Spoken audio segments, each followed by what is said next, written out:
बच्चों को दुआएं, बड़ों को सलाम। फ़िज़ा है मेरा नाम। यू वॉचिंग मॉर्निंग विद फ़िज़ा। नाज़रीन, जून का मिड तकरीबन होने वाला है, ठीक है। ये वाला जो महीना है ना, इसमें शदीद गर्मी होती है, टेम्परेचर बहुत ज़्यादा ऊपर चला जाता है, मतलब 40 से भी 45 तक भी इसको टच करता है जाके। तो फिर सीधी जो धूप है ना, वो जाके आपके हेड को ऐसे स्टॉक करती है। गर्मी भी बहुत ज़्यादा लगती है, बाहर निकलो तो भी बहुत ज़्यादा गर्मी जो है ना शिद्दत से लगती है।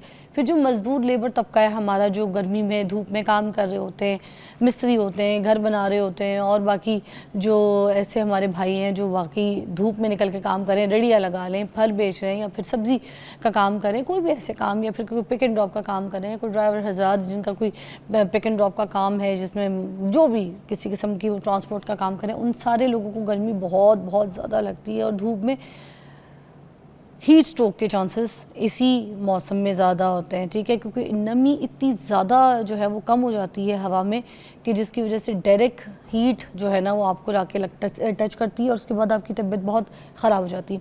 आज हमने सारी वो बातें करनी है और वो इलाज पूछने जो आपको हीट स्ट्रोक से बचा सकें, उसके प्रिकॉशंस भी हम पूछेंगे। और हम अगर किसी को हीट स्ट्रोक हो जाती है तो फिर क्या करें, क्योंकि हीट के ना शॉट्स आते हैं लोगों को, बड़ी बुरी तरीके से हीट वेव शॉट्स आते हैं गर्मी के दिनों पे। तो अब इन सब चीज़ों से कैसे बचा जा सके, इसलिए हमने हकीम इसहाक सुल्तान साहब को यहाँ पे दावत दी है। वो हमें बताएंगे किस तरीके से हम इससे बच सकते हैं, प्रिकॉशंस कर सकते हैं। अस्सलाम वालेकुम इसहाक साहब। वालेकुम अस्सलाम। कैसी तबीयत है सर आपकी? अल्हम्दुलिल्लाह, अल्लाह का करम। ग्रेट सर, आज हीट स्ट्रोक के ऊपर बात करेंगे। सबसे पहले तो बोलिए, ये बताइए कि जो ये वाला अभी मंथ है, इसके मिड में अभी हम चल रहे हैं, तो ये तो पूरा ही गर्मी का, हीट स्ट्रोक का पीक वाला महीना होता है, तो हम किस तरीके से अपने आप को बचा सकते हैं इस गर्मी से? फ़र्स्ट ऑफ़ ऑल तो हमें ये देखना होगा कि हीट स्ट्रोक होता क्या है। ये लू लगना बड़ा आम सा कॉमन सा वर्ड है, फ़लाँ बंदे को गर्मी लग गई है। फर्स्ट हम इसको थोड़ा एक्सप्लेन करें, what is this one heat stroke. हमारे ब्रेन में एक पार्ट होता है जिसे हम हाइपोथैलेमस कहते हैं, और इसका एक फंक्शन क्या है कि हमारी बॉडी के टेम्परेचर को कांस्टेंट रखना, यानी 37 सेल्सियस पे या 98.4 पे इसे मेंटेन करना होता है। मौसम बाहर कितना ही ठंडा क्यों ना हो जाए, माइनस पे टेम्परेचर चला जाए, तो ये क्या करता है, आपके मसल्स को ऑर्डर देता है, आप कॉन्ट्रैक्ट कर लें, आप रिलैक्स करें, यानी शिवरिंग पैदा करता है। शिवरिंग के उज़लात के अंदर एक हरकत पैदा हुई और हरकत से हरारत पैदा होती है, यह कानून है। तो क्या होगा कि जो माइनस बाहर टेम्परेचर है, बट आपका बॉडी का टेम्परेचर माइनस पे नहीं जाएगा, वो 98.4 पे रहेगा, 37 सेल्सियस पे रहेगा। सेम लाइक जैसे आज का मौसम चल रहा है, ये मई जून जुलाई बहुत ही हॉट सीज़न चल रहा होता है, तो इसके अंदर भी क्या होता है कि जब इंसान को गर्मी बहुत ज़्यादा लगती है तो उस वक्त क्या करता है, ये हाइपोथैलेमस फिर ऑर्डर देता है हमारे स्वेट ग्लैंड्स को, पसीना लाने वाले ग्लैंड्स को, कि आप पसीना लाएं। जब पसीना आता है तो उसके साथ क्या होता है, जब वो पसीना वेपोरेट होता है, उसका हीट जो है वो भी डिस्चार्ज हो जाती है, और इस तरीके से हम बॉडी का टेम्परेचर नॉर्मल पे आ जाता है। लेकिन जब यही टेम्परेचर 37 सेल्सियस से 40, 41, 42, इवन 45 तक चला जाता है, तो फिर क्या होता है, हमारा ये जो ब्रेन का ये पार्ट जिसका काम था हमारे बॉडी टेम्परेचर को मेंटेन करना, अब ये अपना काम करना छोड़ जाता है। तो नतीजा क्या निकलेगा कि फिर हमारा बॉडी का टेम्परेचर बढ़ना शुरू हो जाएगा, क्योंकि अब वो ऑर्डर पास नहीं कर पा रहा स्वेट ग्लैंड्स को कि आप पसीना ले आएँ। अब बॉडी का टेम्परेचर बढ़ा तो हमारे जो वाइटल ऑर्गन्स हैं, हमारा ब्रेन है, हमारा हार्ट है, हमारा लीवर है, ये भी अपना काम करना छोड़ जाएंगे। मतलब ये है कि ये डैमेज होना शुरू हो जाएंगे और इनकी एफिकेसी के ऊपर भी रिजल्ट जो है वो लाजमी ख़राबी आना शुरू हो जाएगी। तो इसको हम कहते हैं कि this is the heat stroke. अब इसकी हम बात करेंगे, इसके सिम्टम्स क्या होते हैं, हमें कैसे पता चलेगा कि शख्स को हीट स्ट्रोक हो गया है, और अगर किसी को हीट स्ट्रोक हो गया है जैसे आप बता रहे थे, हम उसका फर्स्ट एड क्या दे सकते हैं, और अगर हमें बचना चाहते हैं इससे, तो क्या प्रिकॉशंस होंगे हमारे पास कि हम इससे बच सकते हैं। और अगर किसी हीट स्ट्रोक हो गया है तो हमारे पास हर्बल कौन सा ऐसा जो हमारे पास चीज़ें हैं जो इसको क्योर कर सकती हैं हर्बल के अंदर, कि जिससे ये बच सकते हैं। 5-6 सवाल खुद से कर लिए, अल्लाह की कसम। अब इसका जवाब 5-6 कब तक देंगे?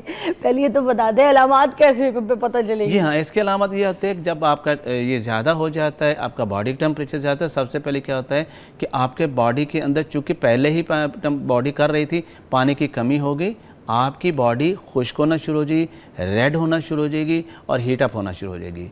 आपकी आंखें रेड होना शुरू हो जाएंगी। पीली नहीं होंगी? नहीं, नो, अच्छा, लाल होंगी? जी लाल हो जाएंगी।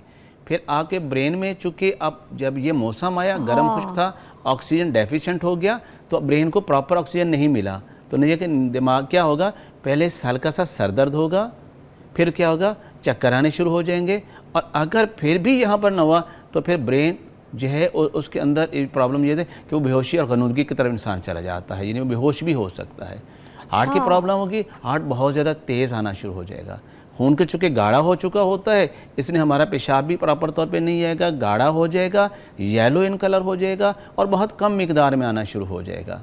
तो ये इसके साथ जो सिम्टम्स होंगे, जब इस तरह के सिम्टम को हमारे सामने कोई पेशेंट कैसे होता है, जी मतली वगैरह तो नहीं फील? बिल्कुल मतली होगी, यकीनन होगी, वो भी इसका ताल्लुक भी दिमाग के साथ होता है, वो भी हीट स्ट्रोक से बिल्कुल हीट स्ट्रोक से, और समटाइम कैब भी होना शुरू हो जाती है इसके और साथ। भूख वगैरह? और भूख भी बिल्कुल कम हो जाएगी, और आपके मसल्स के अंदर, स्पेशली आपके गर्दन के जो पीछे मसल, उनके अंदर क्रैम्प्स आना शुरू हो जाएंगे और पेशेंट को झटके लगने शुरू हो सकते हैं। और आपके दिमाग के जो मेम्ब्रेन्स होती हैं, जिसे उसके अंदर सोजिश हो जाएगी, जिसे हम मेनिंजाइटिस कहते हैं, ये प्रॉब्लम भी साथ आना शुरू हो जाएगी। और उसका बॉडी जो है उसका टेम्परेचर बढ़ेगा। लोग कहेंगे कि ये बुखार हो गया है, लेकिन हम इसको बाद में जाके ये भी देखेंगे क्या इसका इलाज हम बुखार के लेवल पे करेंगे या उसे हटके करेंगे। पेशेंट को ये फील होगा मुझे बुखार है, देखने वालों को लगे ये बुखार है। अच्छा। तो ये वो चीज़ें आ रही हैं। और ये जो सर्दी गर्मी लगती है एक साथ, ये भी इसी हीट स्ट्रोक का हिस्सा जी बिल्कुल, गर्मी लगेगी, एकदम से सर्दी लगेगी इतने गर्मी मौसम में, और फिर एकदम से गर्मी भी लगेगी। हीट स्ट्रोक की वजह से होगा, क्योंकि बेसिकली आपका थर्मोस्टेट जो है,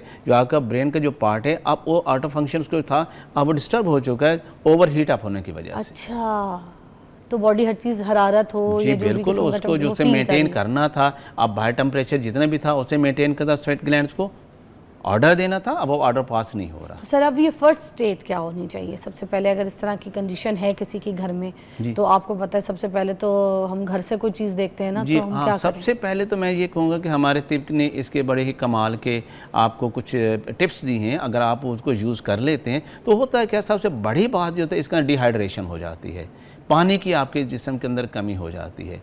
तो आपको ऐसी चीज़ें यूज़ करनी चाहिए जो अल्कलाइन इन नेचर होंगी। हरारत का इलाज रतूबा से किया जाएगा, अल्कलाइन इन नेचर होंगी। तो अगर पेशेंट को जो है आम रूटीन के अंदर लस्सी का इस्तेमाल करता है तो बहुत अच्छा है, और वो अगर बाहर जा रहा है तो लस्सी का पूरा एक जो है वो थर्मास बॉटल जो है वो साथ लेके चले जाए।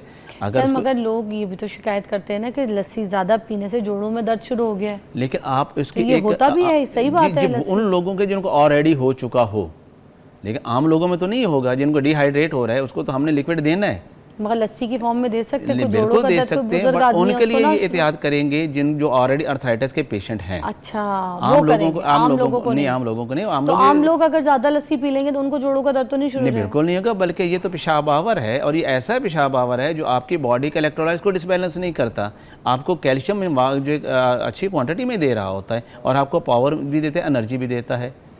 इसके साथ आप देखते हैं कि हमारे पास बड़ा मशहूर है, जब आपको यूरिन बहुत डार्क कलर का आ रहा होता है, आपका जिगर जो है उसके अंदर बहुत हरारत हो रही थी, आपका मुंह का जायका भी बहुत कड़वा हो रहा है, तो हमारे यहाँ शरबत बजूरी बहुत ही कमाल। बजूर मीन मगजियात। सर शरबत बजूरी है तो बहुत अच्छा, लोगों को बहुत सूट करता है, जैसे मुझे भी ना शरबत बजूरी वैसे पसंद है, फ्लेवर वाइज भी, और उसका मेरी बेटी को भी हम घर में इस्तेमाल करते होते हैं। मगर मुझे एक चीज़ का इशू आता है, मे बी शायद और भी लोगों को आए, तो ये जो मीठा बहुत होता है ना, ये क्या मीठे के बगैर नहीं मिल सकता शरबत बजूरी? उसकी कोई ऐसी फाजियत मिल जाए? इस्तेमाल किया जा सकता है, जो इसके इंग्रेडिएंट्स हैं, हाँ, उनका किसी अच्छे जहाँ जो बनाने वाले शरबत कशीद करने वाले हैं उनसे उसका अर्क खरीदा जा सकता है बना के। तो जरूरी नहीं है इसको मीठा करके पिए? जरूरी नहीं है इनको मीठा कर दें। अच्छा, दैट इज नाइस। ठीक है, आप ब्रेक लेते हैं। जो डायबिटिक पेशेंट है अब वो यही नहीं यूज कर सकते, तो या जो बहुत ओबीस लोग हैं वो नहीं कर सकते। डायबिटिक को हट के भी देखें ना, हिकमत में भी यही कहा जाता है कि चीनी जो है वो जहर है। फिर अब शरबत बजूरी हो या बाकी शरबत हो, उसमें भी अगर चीनी डल के और हम उसको रेकमेंड कर दें, फिर बात तो यही है कि हम ये कह रहे हैं कि 1 चम्मच चाय में चीनी छोड़ दो तुम ठीक हो जाओगे, और अगर हम बजूरी में चीनी दे रहे हैं तो ये भी तो गलत है। अर्क बजूरी के नाम पे मार्केट में अवेलेबल है। हमें किसी भी शरबत में, किसी भी ऐसे अरकात में उनको हमें डालना ही चाहिए चीनी। जहर है तो जहर है, जहर खा के हमने मरना नहीं है। बिल्कुल, जिनके फैमिली हिस्ट्री में चल रहा है कि वो फैमिली हिस्ट्री में अगर डायबिटिक हैं और वो उसमें कैरियर हैं, और खुदा ना खासा वो इनको आगे इशू हो सकता है आने वाले वक्त में, तो उनको शरबतों का इस्तेमाल ज़्यादा नहीं करना चाहिए। अच्छा ठीक है। उनको अर्कियात इस्तेमाल करनी चाहिए। और इन्हीं चूँकि फार्मूले काफ़ी बड़ा है और आम लोग चूँकि घर में इसका अर्क तैयार सर नहीं कर सकते। ब्रेक के बाद बताते हैं, यही बात करते हैं एक ब्रेक के बाद।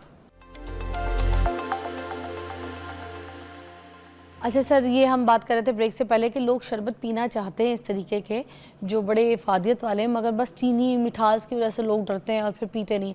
आप क्या कहना चाह रहे थे? तो मैं अपने जो क्लिनिक के ऊपर यूज़ करता, मैंने कोई शरबत खमीरा माजून जवारिश नहीं बनाता, उन्हीं के इंग्रेडिएंट्स को पाउडर फॉर्म में रखता हूँ और उसको ऐसे डिस्पेंस कर देता हूँ कि आप इसको पानी से यूज़ कर लें। इसकी एफिकेसी में कोई फ़र्क नहीं होता, फार्मूला वही होता है, बिल्कुल फार्मूला इफादियत सेम भी वही मिल रहता है, जाती बिल्कुल है। वही रहता है सेम। इस तरह जब हम बात शरबत बजूरी कर रहे हैं तो इसके मगज़ियात और कुछ पौधों की जड़ें हैं, उनका अर्क निकाल लिया जाए और उसको इस्तेमाल किया जाए, उसका सेम रिज़ल्ट मिलेगा, लेकिन उसके अंदर डायबिटीज़ का इशू नहीं आएगा, वेरी नाइस, ओवर वेट भी नहीं होगा। लेकिन जो लोग नॉन डायबिटिक हैं और जिनका शुगर लेवल बड़ा ही नॉर्मल है और उनकी फैमिली हिस्ट्री के अंदर भी नहीं है कि वो डायबिटिक शुगर का मामला है, तो वो क्या करेंगे कि ये दो अर्कियात हैं और ये दोनों अर्कियात का कमाल ये है कि ये जैसे मैं बताया कि हमारी जो हर्बल मेडिसिन है ना, वो यूरिन पास तो करती हैं, वो यूरिन पास पेशाब तो लाती हैं, बट उसमें फ़ायदा क्या होता है कि आपकी बॉडी के इलेक्ट्रोलाइट्स डिसबैलेंस नहीं करते, आपका सोडियम पोटाशियम डिसबैलेंस नहीं होता। इसके अलावा बाकी पैथी में जितने पेशाब वाले दवा आते हैं वो तो इलेक्ट्रोलाइट्स को डिसबैलेंस कर देती हैं, इनका कोई साइड इफेक्ट नहीं है। अच्छा। तो करना क्या है हमने, जी सर लाइव जरा बना के दिखाइएगा। आधा गिलास जो लेने अर्के सौंफ, या इसमें इस तरह हम मेजर करेंगे,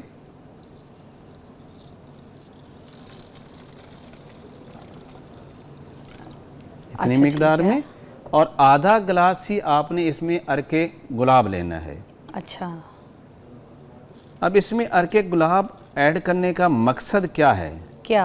कि जब हरारत ज़्यादा बढ़ जाती है जिस्म के अंदर तो आपके बॉडी के मसल जो होते हैं वो वीक हो जाते हैं। अच्छा, और ये ख़ास ना सिर्फ बॉडी के मसल्स को टोन अप करता है बल्कि हार्ट जो है उसके मसल्स को टोन अप करता है, क्योंकि जब बहुत सन हीट स्ट्रोक होता है तो लोगों को इस तरह का गशी की कैफियत तारी हो जाती है, लोगों को घबराहट बहुत ज़्यादा होना शुरू हो जाती है, दिल की धड़कन बहुत ज़्यादा हो जाती है। तो ये यहाँ पर डिहाइड्रेशन को क्लियर करता है, उनके हार्ट को भी टोन अप करेगा और उनको जो गशी है और घबराहट है वो इससे ख़त्म हो जाती है। अरे वाह, ये कमाल है इस चीज़ का। ठीक है। अब इसमें हमने क्या करना है, 5 चम्मच आपने शरबत बजूरी ऐड करना है, ये आप ज़हन में रखिएगा। हम इसको एक अंदाजे के हिसाब से करेंगे। नो इट्स ओके, यहाँ पर आपने इतना लिया और इसके बाद आपने, अगर आपके पास गिलास है तो आपने उसको चम्मच से शेक कर लेना है, अदरवाइज़ आप इसको इस तरह शेक कर लें तो आपके पास एक बहुत ही डिलीशियस किस्म का जो है वो ड्रिंक आपके पास तैयार है। ऐसा ड्रिंक है जो आपकी बॉडी को जो है एनर्जी भी देता है, प्लस आपकी जो घबराहट थी वो सब चीज़ों को भी क्लियर कर अब सर इसका सारा फ़ायदा जो है बेसिकली इससे घबराहट ठीक होगी जी, इससे गर्मी नॉर्मलाइज होगी, टेम्परेचर जो आपकी बॉडी का है, यूरिन आउटपुट ज़्यादा बेहतर हो जाएगा और अब जो बॉडी डिहाइड्रेट होती है वो नहीं होगी।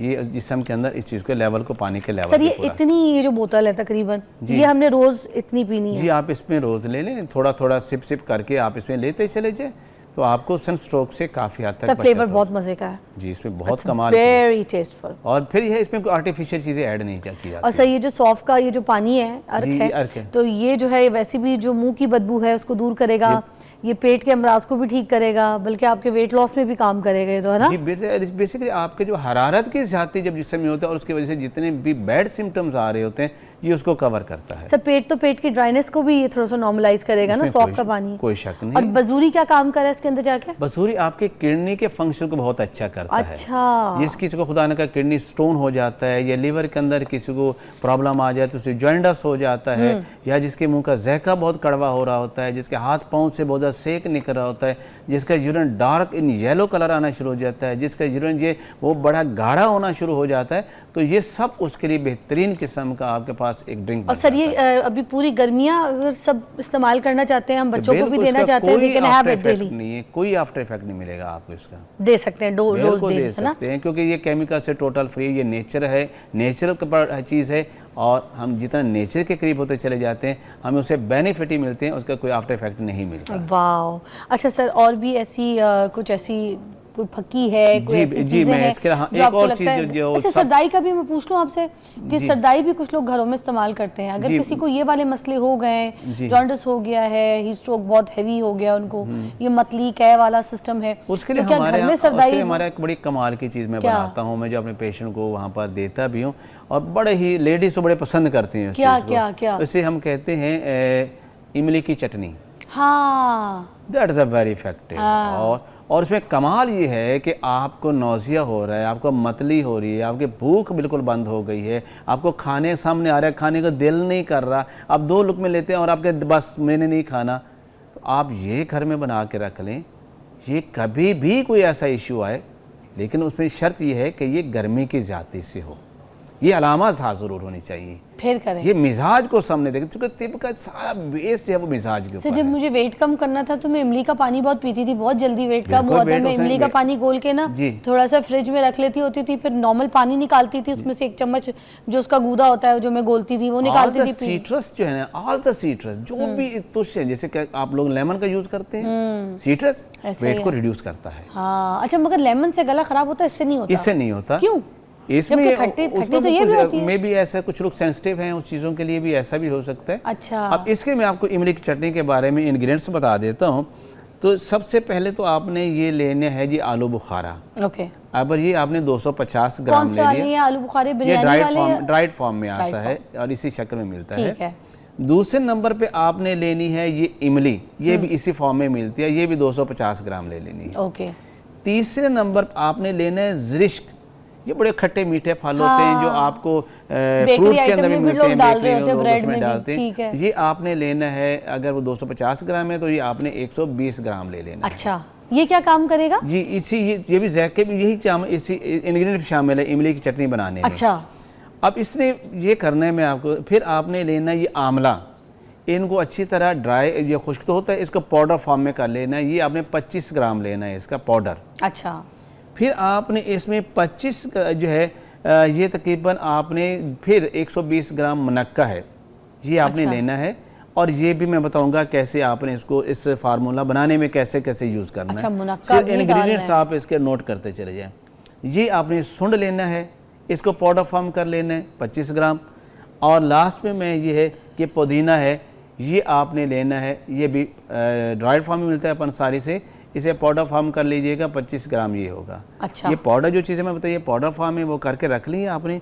अब करना क्या है, आपने 1 litre sir, 1 second, powder form आपने बताया है, पाउडर फॉर्म में आपने लिया आंवला, देन उसके बाद आपने लिया इसके अंदर सुंड, और तीसरी चीज आपने ली पुदीना। ये 3 इसके पाउडर वाले पाउडर के, ठीक है, बाकी सारे नॉर्मल है। बाकी सारी चीजें जो मेरे बाकी 4 चीजें पड़ी हैं, जैसे में बुखारा है, इमली है, ज़रिश्क है और मुनक्का है, ठीक है। इनको आपने 1 लीटर पानी में रात को भिगो देना है। ठीक है।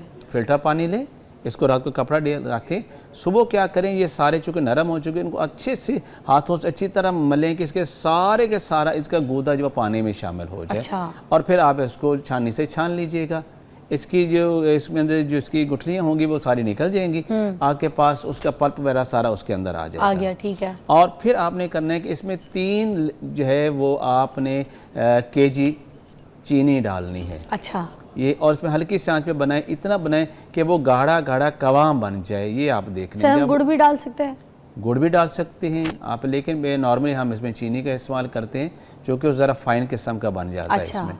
तो जब ये जिसका कवाम तैयार हो जाए तो फिर आप उसको ठंडा कर लें, और फिर जो 3 चीज़ें मैंने बताया पाउडर फॉर्म में, वो थोड़ी सी ऐड करके आप उसको अच्छी तरह चम्मच से मिक्स करें और आपके पास इमली की चटनी तैयार हो गई। अरे ज़बरदस्त। एक ब्रेक लेते हैं, ब्रेक के बाद मिलते हैं।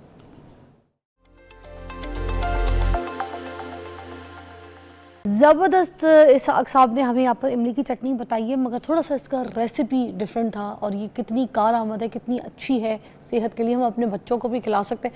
सर, फ़ायदे बता दें, इसके जो अनगिनत फ़ायदे हैं वो कौन कौन से हैं? जी, इसमें सबसे पहले इस मौसम में चूँकि जब सनस्ट्रोक होता है तो पहले के चक्कर आते हैं, मतली होती है, भूख ख़त्म हो जाती है, खाना खाने को दिल नहीं कर रहा होता, खाना सामने आता है अब दिल नहीं करता खाने को। अगर आप ये 1 टीस्पून सुबह दोपहर शाम ले लें तो ये बिल्कुल इस तमाम सिम्टम्स को बिल्कुल क्योर करता है। पैलिएट नहीं करता कि आपने ले लिया वक्त तो पे आराम आया दोबारा फिर वो हो गया, ऐसा नहीं है। ये इसको क्योर करेगा, क्योंकि ये गर्मी और सफरा का तोड़ होता है। और बच्चों को दें, बड़े हैं वो जो भी इस्तेमाल करना चाहिए इस्तेमाल करें। इससे ये होता जो आमतौर पे गर्मी से चक्कर आ रहे हैं, आप सिर्फ एक चम्मच लेके और फिर दिन 5 मिनट आपके वो वर्टिगो, वो चक्कर बिल्कुल नॉर्मल हो जाएंगे। Seriously? आपका दिल ख़राब हो रहा है, मतली हो रही है, इवन कह आ रही है, आप थोड़ी सी उंगली से लेके 5 मिनट बाद थोड़ा सा चाट लें और 5 मिनट के बाद आप देखेंगे आप वो मतली सब ख़त्म हो गई है और आपकी जो घबराहट हो रही थी वो बिल्कुल ठीक हो चुकी है अब आपकी। और आपका हार्ट जो सिंक कर रहा था अब वो बिल्कुल फ्रेश हो रहा है। बेहतरीन चीज़ आ रही है इसके अंदर। अच्छा, अब ये जो हीट स्ट्रोक होती है ना, इसके बाद बंदा थोड़ा सा ठीक भी हो जाए ना, 2-3 दिन इस तरह की कुछ परहेज़ करे, अपने आप को नॉर्मल करे, उसके बाद ना खाना जब खाता है तो सीने में जलन भी बहुत होती है, खाना हज़म नहीं होता, डाइजेस्टिव का काफ़ी इशू रहता है। तो ऐसे फिर इस सिचुएशन में बंदा क्या इस्तेमाल कर सकता है? जब वो अब जलन हो रही है, आपने कहा उसमें पेन भी हो रही है, क्यों? कि जब उससे ये अटैक हुआ उसको मतली भी हुई, वॉमिट भी, और स्टमक को ज़्यादा बार बार जोर लगाना पड़ा, तो स्टमक में क्या होगा, स्वेलिंग हो गई, जिसकी वजह से उसको खाना खाने के बाद जलन होनी शुरू हो जाती है। तो उसके लिए हमारे पास बेहतरीन चीज़ है। आप क्या लेना, आपने फ्रेश पुदीना ले लीजिए, ये वाला पाउडर वाला नहीं, सुखा के। यानी फ्रेश पुदीना ले लीजिए, आप उसको जैसे पाउडर बना लें, आप बारीक पीस लें। आपने 1 चम्मच वो लीजिए, 1 गिलास पानी में उसको मिक्स कीजिए, हाफ लेमन उसके अंदर जूस ऐड कीजिए और पीजिए, और देखते ही देखते आप देखेंगे वो जलन और वो सारा वो मसल से क्लियर हो गया। इमीडिएट वो आपके स्टमक की जो इन्फ्लेमेशन है, जो बहुत ज़्यादा वॉमिट करने की वजह से और बहुत ज़्यादा मतली होने की वजह से हुई थी, वो ऐसे ही उससे एंटी इन्फ्लेमेटरी के तौर पे काम करते हैं और आपकी वो जलन वगैरह भी ख़त्म, और आपको वहाँ पर जो मिर्चियाँ लग रही थी और वो खाना बाहर आ रहा था वो सारा ख़त्म हो जाता है उसमें। सर वो सरदाई का बता दीजिएगा, क्या घर में बनाई जा सकती है? अगर घर में बनाते हैं वो ठीक होती है, जो ग्राइंडर में बनाते हैं मोस्टली तो घर में बना के, क्योंकि वो वाला सिस्टम नहीं होता ना। अब लोगों को इतना टाइम नहीं है कि वो ले आएँ और वो ग्राइंड करें और वो सरदाई बनाएं और ये करें, और सरदाई का फ़ायदा भी चाहिए। सरदाई का फ़ायदा भी है उसमें। सरदाई में बेसिकली हमारे पास सारे क्या बजूर बीज होते हैं, कुछ मग़ज़ियात होते हैं, 4 मग़ज़ होती है। जैसे मैंने लास्ट अपने एक प्रोग्राम में एक बताया था कि एक रेडीमेड सरदाई है जो बेहतरीन है आपके मसल्स के लिए, आपके ब्रेन के लिए, आपके यादाश्त के लिए, और बच्चों के लिए, और बड़ा कमाल है जिनको नींद नहीं आती। तो वो नुस्खा लास्ट में बताया था, मैं उसका अज़ा आपको दोबारा रिपीट कर देता हूँ। सर रिपीट नहीं करेंगे, अब आप लाइव भी दिखाएंगे हमें बना के किसी दिन, ये तो गलत बात है ना। नहीं, मैंने लास्ट टाइम पूरा दिया था, लास्ट एपिसोड के अंदर। नहीं, आपने हमें लाइव बना के दिखानी है। ठीक, लास्ट ऐसे कर लेंगे। हाँ, सारे जो उसके मिकदार है ना, एज इट इज जो आप बोल रहे थे, जी। वो पूरे हम मिकदार जिस तरह से उसको ग्राइंड करना है, पीसना है, वो पूरा एक मुझे पूरे एपिसोड में चाहिए। एक बार हमें लाइव जरूर दिखा दीजिए। और इतना इफेक्टिव है वो, जिन लोगों को नींद नहीं आती, जिन लोगों को पुराना सर दर्द रहता है, बेचारे पेन किलर खा खा के उनकी तबीयत खराब, आप यकीन जाने जिसको थोड़े से दूध में या पानी में ऐड करके ले लें तो चंद दिनों के अंदर चाहे 10 साल पुराना सर दर्द था वो ठीक हो गया। सर क्योंकि खशखाश होती है ना, खशखाश वैसे नींद के लिए, सर दर्द के लिए। तुख्मे काहू भी है। तो अच्छा, तुख्मे काहू में ऐसे उसके अल्कलाइड्स ऐसे हैं जो कि ओपियम में मिलते हैं। हाँ, रिलैक्सेंट देते हैं बॉडी को। लेकिन ये कि वो नशा नहीं देता। उसके अंदर मैंने बताया था पंपकिन सीड है, मैंने उसमें ये बताया था उसमें बादाम वगैरह है। तो ये सारी चीज़ें जब उसमें ऐड होती हैं वे बेहतरीन किस्म का ब्रेन टॉनिक बनता है। और उसमें वो लोग जिनको खुश्की होती है दिमाग में, जो एक दिमाग में बात बैठ के बार बार वो बेचारे निकालना चाहते वो नहीं निकली, और अजीब किस्म के ख्यालात उनको नींद आ नहीं रही होती, बच्चों की याददाश्त बहुत कमज़ोर है, इतना रेडीमेड है, जब चाहें आप उसको ऐड करें दूध के अंदर, उसको पी लें। वाह, अच्छा खशखाश, ये सारी चीज़ें जो बुन के ये मिक्सचर बनता है बादामों का, सबका, सरदाई का, अब इसको पीना हमने दूध के अंदर डाल के, पानी में नहीं पी सकते ना? पानी में ले सकते हैं। अच्छा, लेकिन दूध को बच्चे पसंद करते हैं, उसका वो टेस्ट ही बहुत अच्छा है। और मैं तो बच्चों को कहता हूँ कि अगर आप इससे चॉकलेट फ्लेवर अगर को दूध मिल जाए, या उसमें थोड़ी सी चॉकलेट भी डालें दूध के अंदर, चॉकलेट पाउडर मिल जाता है, और प्लस ये डालें तो बच्चे बड़े शौक से लेंगे इससे। कोई फ्लेवर भी ऐड करना चाहिए तो आप बल्कि चॉकलेट ऐड कर लें तो ज़्यादा सर अब सत्तू भी बता दें, क्योंकि गर्मियों की ये चीज़ें है ना, तो अभी हम हीट स्ट्रोक और गर्मी की बात करें तो क्या सत्तू भी कारआमद होता है? हम सत्तू पिला सकते हैं? सत्तू बहुत अच्छा है। इसमें चूँकि सत्तू में एक कमाल की अल्लाह ताला ने चीज़ रखी है, यानी उसके जो जौ है, बारले है, उसको पोटाशियम काफ़ी मिकदार में होता है। जब जिस्म में पोटाशियम का लेवल कम, जब हरारत बढ़ती है तो पोटाशियम लेवल कम होता है और मरीज़ का पेशाब आना कम हो जाता है। यानी वो जो नर्व्स हैं जिनका काम है आपके मसाने को कॉन्ट्रैक्ट करना और यूरिन को पास करना, वो वीक हो जाते हैं। अब अगर आप जब सत्तू लेते हैं तो आपके वो नर्व्स जो हैं जो आपके इस मसाने को कॉन्ट्रैक्ट करते हैं और यूरिन को पास कर देती हैं और उससे टोना पोना शुरू हो जाते हैं, उसका यही है कि हम उसको पाउडर फॉर्म में लेते हैं। इसको सत्तू को आपको पता है कि जौ से बनाया जाता है और प्लस उसके साथ शक्कर, ये 2 चीज़ें ऐड कर लें तो आपको एनर्जी भी मिल जाती है पूरी, और अब जो पेशाब के अंदर प्रॉब्लम आ रही है वो भी ठीक हो जाता है, और जो बॉडी हीट अप हो रही होती है वो ठीक हो जाती है, और जो ख़ास बात ये कि आपका जो डिहाइड्रेशन होती है, पानी की कमी होती है, वो इससे ठीक होती है, इम्यून और एनर्जी सोर्स भी अच्छा हो जाता है। जो वीकनेस होती है, लेथार्जिक होते हैं, वो भी एकदम से ठीक हो जाता है ना। यूटीआई के लिए कमाल की चीज़। किसके लिए? यूटीआई की, यूरिनरी ट्रैक्ट इन्फेक्शन, अच्छा। जो गर्मी की वजह से हो जाता हाँ, है, हाँ। उसके लिए बहुत ही कमाल की चीज़ है, आप इस्तेमाल करें। और ये सारा दिन में कितने गिलास पी सकते हैं? 2 गिलास ले लें, इनफ है। और जो डायबिटिक है उनको तो मैं एडवाइस करता हूँ आप 2 चम्मच सत्तू रात को 1 गिलास पानी में भिगो के रख दें, सुबह उसको निथार के पी लें, पूरे के पूरे उसके इंग्रेडिएंट्स में जो सॉल्युबल हैं उसमें चले जाएंगे और आप वो पी लें, या वैसे पी लें घोल के सत्तू के, आप मध शक्कर इस्तेमाल करें, आपको रिजल्ट कमाल के। शुगर वालों के लिए क्या फ़ायदा है? जल्दी फिर ब्रेक पे जाते हैं। शुगर वालों के इससे ये होता है कि जो ऐसे जिगर की खराबी से जिनको शुगर हो रही होती है, सिर्फ सत्तू के इस्तेमाल से उनकी जैसे जिगर की गर्मी कंट्रोल होना शुरू हो जाती है, साथ ही उनका शुगर लेवल भी कंट्रोल में आना शुरू है, और एसजीपीटी, एसजीओटी जो अल्कलाइन फास्फेट जो लीवर के जो एंजाइम्स हैं जब वो बढ़ रहे होते हैं वो बिल्कुल नॉर्मल पे आ जाते हैं। क्या बात है जी, इसी बात पे ब्रेक लेंगे। देखें, एक तीर से 2 शिकार हो गए इलाज के। वाह जी, ब्रेक लेंगे। Welcome back. हकीम इसहाक साहब हमारे साथ मौजूद हैं और हीट स्ट्रोक और गर्मी के सीज़न में हम अपना कैसे ख्याल कर सकते हैं, तो इसके ऊपर बात करें।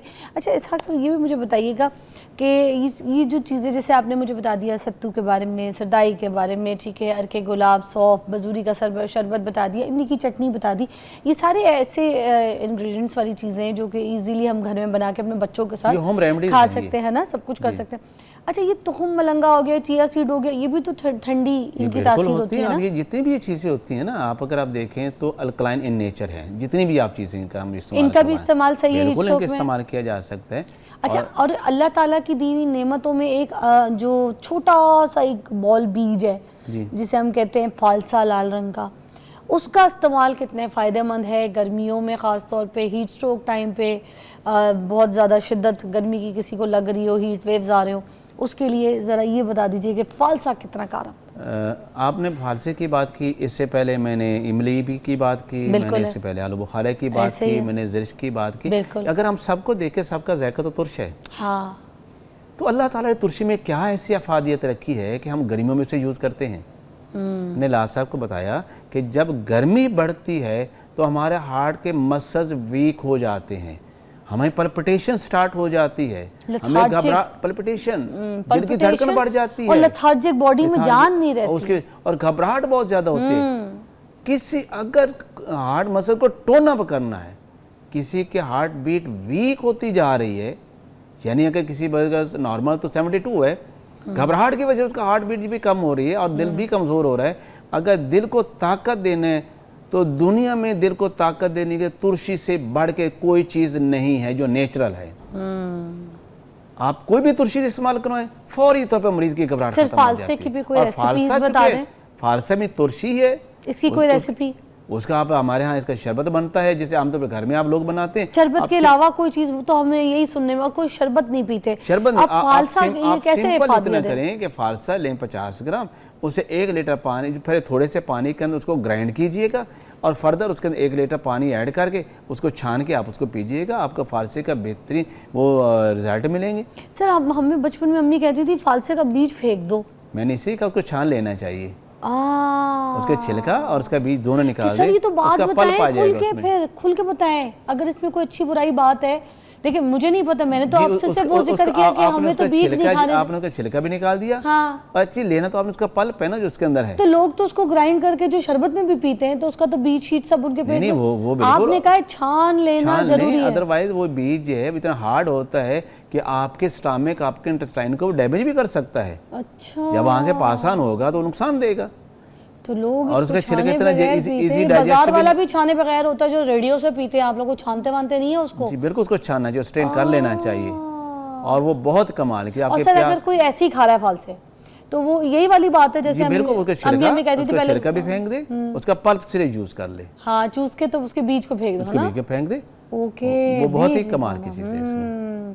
तो आपने सुन लिया कि उसके जो बीज हैं उसको फेंकने, उसको ग्राइंड करके जूस में, शरबत में, या फिर ऐसे नहीं खाना, उसकी कोई इफादियत नहीं है। अच्छा अच्छा, अगर हम ये तिब अच्छी के बात है। कानून को देखें तो हम उसके इलाज बिल जिद करते हैं। हरारत के इलाज सर्दी से, और सर्दी के इलाज हरारत से। जैसे किसी को सर्दी लग गया तो हम उसको हीटर आगे बिठा देते हैं, और अगर किसी को गर्मी लग गई तो हम उसको एसी आगे बिठा देते हैं। तो ये जितनी तो चीज़ें, इनका मिजाज तो सर्द और खुश्क होता है। अच्छा, अब किसी की आंखें पीली हो जाती हैं, धूप में निकलते हैं, कुछ लोग देखे होंगे आपने, जी जी, तो उनकी आंखें देखो तो ऐसे जैसे उनको पीलिया हो गया, होता नहीं है, होता नहीं है। आंखें पीली हो जाती लेकिन हैं। हरारत की वजह से वक्ती तौर पर उनका जो लीवर के एंजाइम्स बढ़ जाते हैं। अच्छा, वो भी जरकान की एक ख़ास किस्म होती है जो कि हरारत से बढ़ती है। जैसे ही आप नॉर्मल माहौल में आते हैं वो ऑटोमेटिकली वो नॉर्मल पे आ जाती है। अगर ऐसे लोग जो हैं, जो चीज़ें मैंने बताई इनमें से कुछ भी यूज़ करें तो फिर हरारत का साइड इफ़ेक्ट उनके ऊपर नहीं होता। सर कोई चीज़ हमें इम्यून के लिए भी बता दें। ये जो गर्मी में लेथार्जिक हो जाती है ना बॉडी, बच्चों की स्पेशली, थोड़ी देर के लिए इनको स्विमिंग के लिए भेज दो तो वापस आएंगे तो ऐसे आएंगे, ऐसे, जी, ऐसे ठीक है, और उल्टा ही लेटेंगे, मुंह के बल गिरेंगे बिस्तर पे जाके, और उल्टा ही लेट के जिधर बैठेंगे वहीं सो रहे। और सुबह भी बच्चों को गर्मी बड़ी लगती है, थोड़ी देर के लिए भी एसी शेसी बंद कर दो तो बच्चे लेथार्जिक हो जाते हैं, लाते मारते हैं कंबलों को। तो मेरे तो अपने घर की बच्ची है, मैं अपनी कहानी बता रही हूँ, ठीक है, तो एसी चल रहा हो, कुछ भी चल रहा हो, मगर एक आती है बच्चों को हीट वेव आती है, मौसम ऐसा है, आपको पता है। तो अब इस हालत में हम क्या करें ऐसा कि सुबह उठते के साथ ही कोई नाश्ते में ऐसी चीज़ जो बच्चे फ्लेवर्डली खा लें। ये मैं पूछ रही हूँ आपसे उन बच्चों के लिए जो कि 13-14 साल की उम्र तक हैं, और 6-7 साल की उम्र के बच्चे शुरू कर सकें, और माएँ उनको खिला दें। बच्चों ने खेलना भी है, जब उनका दिल कर रहा है उनके दोस्तों के साथ, कजन्स के साथ खेलना है, उन्होंने देखना धूप निकली हुई है, उन्होंने देखना हम घास में खड़े हैं, उन्हें नहीं पता कि बारिश हो रही है, वो खड़े हैं, खेल रहे हैं जो कुछ, उसके बाद उनको सब कुछ सिम्टम होते हैं। कभी ये होता है कि धूप में ना बच्चों की बॉडी गर्म हो जाती है, माँ बाप डर जाते हैं कि शायद उनको बहुत तेज़ बुखार हो गया। अब उस सिचुएशन में भी जो फर्स्ट एड है ना, समझ नहीं आती, इधर भी बताओ। अब इसमें मैं आपको बताता हूँ, हमारे यहाँ जैसे कि बड़ा एक कमाल की चीज़ हम बनाते हैं, और बच्चों के यूज़ करना तो वैसे ही बड़ा आसान है, बड़े भी यूज़ करें, छोटे भी यूज़ कर सकते हैं। उसमें क्या लेना है, आपने ये लेना है आंवले का मुरब्बा। इसका आपने अच्छी तरह इसकी जो है गुठली निकाल देनी है, और इसका पेस्ट बना लेने हैं। आप जो भी तरीके से बनाना चाहें, बिल्कुल पेस्ट बन जाए। दूसरे नंबर पर ग्राइंड करके बना लें? जी, ग्राइंड करके बना लें, चाहे उसे कुंडी डंडे के अंदर बना लें, आप उसको पेस्ट बना लें। अच्छा। बस फिर आपने ये लेना, हरीड़ लेनी है, इसका मुरब्बा लेना है, इसका भी गुठली निकाल लेनी है, और आपने इसके पल्प जो लेके आप इसका पेस्ट बना लेंगे। ठीक। तीसरे नंबर पे आपने ये लेनी है गाजर। इसके तो ये भी मुरब्बे वाली जो गाजर है, वाली है, इसको भी आपने कर लिया, पेस्ट बना लिया। और फिर आपने सेब का मुरब्बा लिया। यानी 4 चीज़ें आपने ली बराबर वज़न में, आपने एक एक पाइया ले लिया, सपोज बना लिया, पेस्ट बना लिया। इसके अंदर आपने 10 ग्राम, जिसे हम कशनीज़ कहते हैं, धनिया खुश्क है, इसका पाउडर शामिल कर लेंगे। कशनीज़, ये इसको धनिया कहते हैं, धनिया पाउडर, जिसे साबुत धनिया कहते हैं, खुश्क धनिया वही कहते हैं, वही है। अच्छा। 10 ग्राम आपने सब्ज़ इलायची का बीज निकालना है आपने, और वो आपने पाउडर करके इसमें शामिल कर लेना अच्छा। है। और इसके अंदर इतना ही आपने 20 ग्राम जो है गुलाब के फूल जो लेके इसका पाउडर करके ये शामिल कर लें। ठीक है। ये आपके पास एक पेस्ट बन जाता है। इसमें थोड़ा इतना शहद ऐड करें कि ये सेमी लिक्विड हो जाए। ठीक। अब बच्चों को नाश्ते में आप इसे टोस्ट पे लगा के दे दीजिए, बच्चे शौक से खा भी लेंगे, और गर्मी का असर उन पे नहीं होगा। अच्छा, नाम होगा। अच्छा, सर ये जैसे हम वो बनाते कमजोरी हैं, कहाँ होती है? नहीं सर, ये जो बनेगा ये वैसे बनेगा जैसे हम वो बनाते हैं, मुरब्बा बना देते हैं, या बच्चों के लिए जैम बनाते हैं, जैम बनते जेली हैं, का वैसे तो शहद हमने इस मिकदार में डालना है कि वो ये ऐसे जैम के जो है वो लग जाए। टेस्ट पे आ जाए। ओके, अब समझ आया। तो ये बना के रख लें, बच्चों को आप दे। अब लेथार्जी क्या है? लेथार्जी उजरात में आई है, मसज में आई है, और मसज जो है वो क्यों वो वीक हुए थे, हरारत की जाती है उसे। ठीक है। तो ये क्या करेगा, आपके मसज को टोनअप करेगा। अब आपके मसज, ये हरारत आपके मसज को वीक कर ही नहीं सकती। हाँ, बिल्कुल ठीक है। और बड़ों के लिए कमाल है, वो लोग जिनको हाई ब्लड प्रेशर तो है गर्मी की वजह से, अगर वो इस मौसम 1 चम्मच सुबह 1 चम्मच शाम को ये लें, तो गर्मी की बढ़ने से उनको सर में जो दर्द होना शुरू हो जाता है और बीपी शूट कर जाता है, वो नहीं करेगा। क्या बात है जी, ज़बरदस्त शो था आज का। इसहाक साहब बहुत बहुत शुक्रिया, बड़े नुस्खे, बड़ी रेमेडीज़ आपने हमारे साथ शेयर की। मैं एक से बढ़कर एक पूछती रही हूँ सवाल, आपने एक से बढ़कर एक नुस्खे बताएं। अल्लाह ताला आपको सेहत ज़िंदगी दे, आपकी इस काविश को जो है हम सराहेंगे और इस्तेमाल करेंगे, और अपने बच्चों के लिए और अपने लिए आसानी पैदा करेंगे, क्योंकि गर्मी बहुत ज़्यादा है अपना ख्याल रखिए, खास तौर पे खुद बेसिकली अपना ये वो फिर बच्चों चीज़ें का। हैं जो मैं 30 ईयर से इन प्रैक्टिस में हूँ। मैं यहाँ जो कुछ भी डिलीवर करता हूँ that is my experience, that is my practical पर चीज़ें। हम ऐसी सुनी सुनाई बातें, किताबी बातें और शेयर सर नहीं इल्मदार करते। बंदा वही है जो इल्म बांटे। बहुत शुक्रिया sir, thank you so Thank you much. Take a break.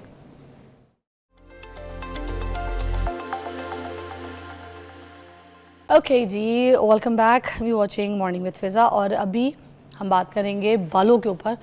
Doctor कंजा Aftab मेरे साथ मौजूद हैं और उनको ख़ास इसलिए मदऊ किया है कि देखें, ये हेयर फॉल शुरू हुआ था सबसे ज़्यादा कोरोना के टाइम पे लोगों को, क्योंकि लोगों का इम्यून सिस्टम ख़राब हो गया था।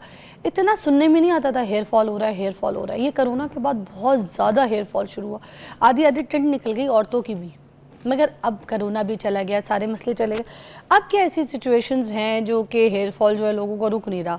और मैं आपको बताऊं, काफ़ी लोग इससे बहुत परेशान हैं। लंबी लंबी गुत्थ जो बालों की है वो अब इतनी पतली सी पोछल से रह गई है। तो ये वाले बाल अब इस तरीके से तो औरत अपने आप को बिल्कुल भी ना सुकून में नहीं लेकर आ सकती। वो तो बेचैनी का, डिप्रेशन का, एंजाइटी का शिकार हो जाएगी। तो आज हम इसके ऊपर बात करेंगे कि हम अपने बालों को गिरने से कैसे रोक सकते हैं, उनको कैसे संभाल सकते हैं, कैसे लंबा कर सकते हैं। कौन सी ऐसी ऐसी ट्रीटमेंट्स आ गई मार्केट में जिनके बारे में शायद हमें नहीं पता, और हम उसकी जो है ना रिसर्च कराए बगैर जाके बस कुछ भी सुनते हैं तो वो गोलियां खाना शुरू कर देते हैं। तो लेट्स टॉक कि क्या मार्केट की सिचुएशन है, क्या क्या ट्रीटमेंट्स हैं जिससे हेयर फॉल रुक सकता है। डॉक्टर कंजा कैसी हैं? अल्हम्दुलिल्लाह बिल्कुल ठीक ठाक। आप कैसे? वाह, कितनी प्यारी लग रही हैं आप। गर्मियों के रंग हल्के हल्के प्यारे प्यारे पहन के आई हैं, वरना ठंडे ठंडे कलर्स। ठंडे बिल्कुल। और आपका वाइट जोड़ा इतना मुझे पसंद आ रहा है ना। अच्छा, हाँ, बिल्कुल, आई गिफ्ट मौसम यू के देन। मुनासिबत आपको अच्छा से। लग रहा है तो एक आपके लिए भी ले लूंगी मैं। आपका प्यार, आपको जो पसंद आए, है ना ठीक जी? मैं आपको बता दूंगी। आए हाय, बताइएगा। अच्छा बताइए फिर हम बालों को कैसे रोकें गिरना? ये बहुत परेशानी है आजकल, मुझे तो खुद हेयर फॉल शुरू हुआ हुआ है। जी बिल्कुल। देखिए फिजा, सबसे पहले तो हमें रूट कॉज देखनी चाहिए। हर बालों का गिरना एक जैसा नहीं है, डिफरेंट तरह का बालों का गिरना होता है। तो सबसे पहले तो आप ज़रूर अपने मौलिद से मशवरा करें कि मसला क्या है। बहुत सारे डायग्नोसिस होते हैं। हम कुछ टीलोजेनिक फ्लूवियम है, कुछ एंडोजेनेटिक एलोपेशिया है, कुछ वैसे मर्दाना गंजपन शुरू हो जाता है। तो बहुत सारी किस्में होती हैं बालों के गिरने की। तो इसलिए एक दफ़ा डॉक्टर से मशवरा ज़रूर कर लें कि आपका पैटर्न हेयर लॉस की तरफ आप जा रहे हैं कि वैसे ही ऑल ओवर द स्कैल्प जो है वो बाल गिर रहे हैं। अब ये दुनिया तो बायोटिन पे लग गई है ना, जी जी। Is that really worth it? क्या सबको खानी चाहिए? सबको नहीं ना। अब देखिए, अब कुछ लोगों को 100 डिफरेंट कॉजेज़ हैं हेयर फॉल की। उसमें से एक कॉज जो है वो बायोटिन की डेफिशिएंसी है। अब सारी दुनिया को बायोटिन की डेफिशिएंसी नहीं हो सकती ना। तो अगर आपको बायोटिन की डेफिशिएंसी ही नहीं है और आप बायोटिन खाते जा रहे हैं तो हाइपर विटामिनोसिस हो जाएगा आपको, लेकिन बाल नहीं उगेंगे आपको। अच्छा, और ये जो मल्टी वाइटामिन्स मिलती हैं ये भी हर औरत के पास होती है, किसी न किसी अच्छी ब्रांड की कंपनी की जो है ना। कोई बाहर जाएगा तो बाहरों ले आएगा, कोई यहाँ जाएगा तो अच्छी फार्मेसी से बोलेगा कोई महंगी अच्छी दवाई बता दो जिसमें मल्टी वाइटामिन्स, खास तौर पे नेल, हेयर, स्किन। अब ये तीन बायोटिन से हटके उसके अंदर भी बायोटिन होती है। तो ये सबके पास होती है कि नेल, हेयर, स्किन की हमें जो है ना मल्टी वाइटामिन खानी है। क्या वो भी फ़ायदा देती है? अगेन वही बात कि अगर तो आपको डेफिशिएंसीज़ हैं, अगर आपको विटामिन बी की डेफिशिएंसी है या विटामिन डी की डेफिशिएंसी है, तो अगर आप खाएंगे तो आपके डेफिनेटली बाल उगेंगे। आयरन की डेफिशिएंसी से बाल बहुत उतरते हैं, तो मल्टीविटामिन्स में आयरन भी होता है। लेकिन अगर आपको ये डेफिशिएंसीज़ नहीं है, आपकी रूट कॉज कुछ और है, आपको पैटर्न हेयर लॉस हो रहा है, आपको एंडोजेनेटिक एलोपेशिया स्टार्ट हो गया है या मर्दाना गंजपन शुरू हो गया, तो मल्टीविटामिन्स जितने मर्जी लेते रहें, उससे कोई फ़र्क नहीं पड़ेगा। अच्छा, एक एज भी होती है जिसमें जब लड़कियां थोड़ी सी बिल्कुल 16, 17, 18, 22, 25 तक होती हैं, उनके बालों की ग्रोथ बहुत अच्छी होती है, बाल बहुत जल्दी लंबे भी होते हैं, बाल घने भी होते हैं, बालों की शाइन, खूबसूरती, अलग लुक आता है। मगर जो 30s के बाद की एज है ना, मुझे लगता है कि 35, 36, 38, 40, आफ्टर 40 उसके बाद बालों की जो चमक है, ग्लॉसिंग है, उसमें कमी आ जाती है। लोगों ने इस पर कभी बात नहीं की, बट मुझे लगता है हमें बताना चाहिए कि ये इश्यूज भी 35 के बाद शुरू हो जाते हैं लड़कियों में ना। और हेयर फॉल तो मस्ट है ही, क्योंकि वो जाहिर सी बात है वो भी उन्हीं चीज़ों का हिस्सा है के साथ शुरू हो जाते हैं। और बालों की लेंथ इतनी जल्दी जल्दी नहीं बढ़ती कुछ लोगों की, तो वो भी एजिंग की वजह से भी ये सिस्टम होते हैं। तो एज भी डिस्टर्ब करती है बालों को, बालों की लेंथ को। बिल्कुल फिजा, ऐसे होता है कि 35 के बाद आपके हार्मोन्स इम्बैलेंस होना शुरू हो जाते हैं। अच्छा। ऑल्दो आप 45 के पास जाके पेरीमेनोपॉज या मेनोपॉज में जाते हैं, लेकिन हार्मोनल इम्बैलेंस 35 के बाद स्टार्ट होना शुरू हो जाता है। तो उसे अक्सर हमने देखा है कि ख़ासतौर पर ख़वातीन में क्राउन एरिया, यहाँ से बाल जाना शुरू हो जाते हैं और कहते हैं कि हमारी जो सेंट्रल पार्टिंग थी या मांग थी वो वाइड होना शुरू हो गई है।